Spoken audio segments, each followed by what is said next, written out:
Hello, everyone. Okay, so here is your brief little lesson video for the first part of our lesson today on the aftermath of war. Okay, so we spent a long time yesterday talking about the Holocaust and all of the effects it had, and the liberation, of course, of the camps, and really how the world just stopped when they found out the horrors and the atrocities that had happened. And now that we know these things, and knowing Canada's role in not accepting Jewish refugees, I know a lot of you put in your discussion posts how you found that maybe change some of your views on immigration moving forward, right? So for this lesson, we're going to just be there's a brief little talk about the Holocaust, just the very end of it, and those initial reactions right at the end of the war, and then we're going to be looking into how do you wrap up a war, right? Especially with things like with having so many atrocities being committed. So, within this lesson, you're going to have portfolio upload. Okay, that'll be in the first block, quiz, and then your discussion post. Okay. So, what I want you to do first, okay, with our wonderful supply teacher for today, is I want you to think about people back home, right? It's 1944. The war has ended, but and camps have been liberated, and that news of what's happening is reaching people, okay, back home. Survivors of the camps are being liberated and nurtured back to health, and just be thinking about what people in Canada might have been thinking and maybe starting to feel.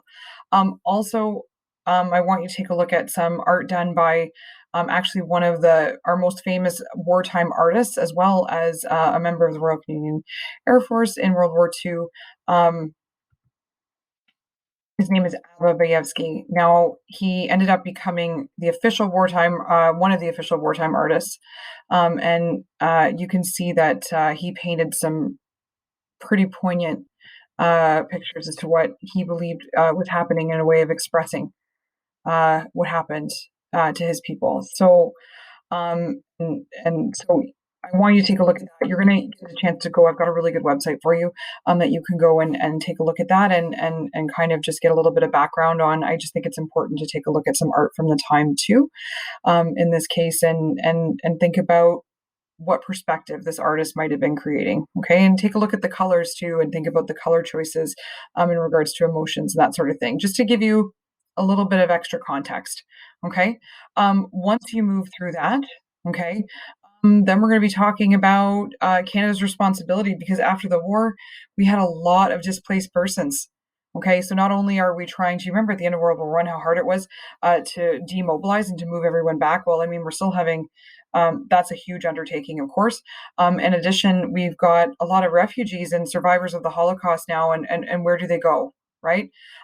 Immediately after the war, Canada did not accept a whole bunch of Jewish refugees, which at first started to really bother me again, because I thought, did we not learn anything?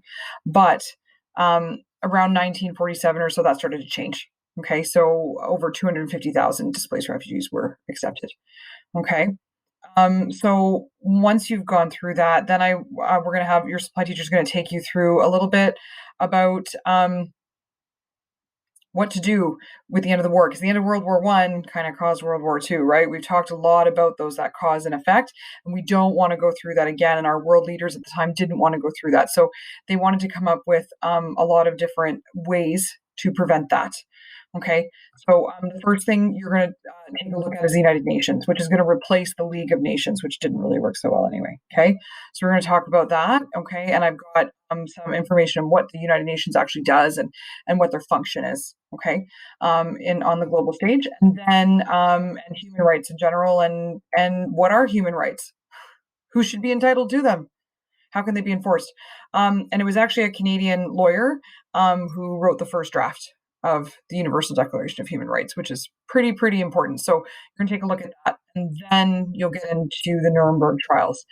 And I've got a lot of things here to tell you, to explain how those went, and what happened to some of the major leaders of the Nazi Party, and all of that. Okay, so that way you've got a good idea for that, and then you will get to the portfolio upload.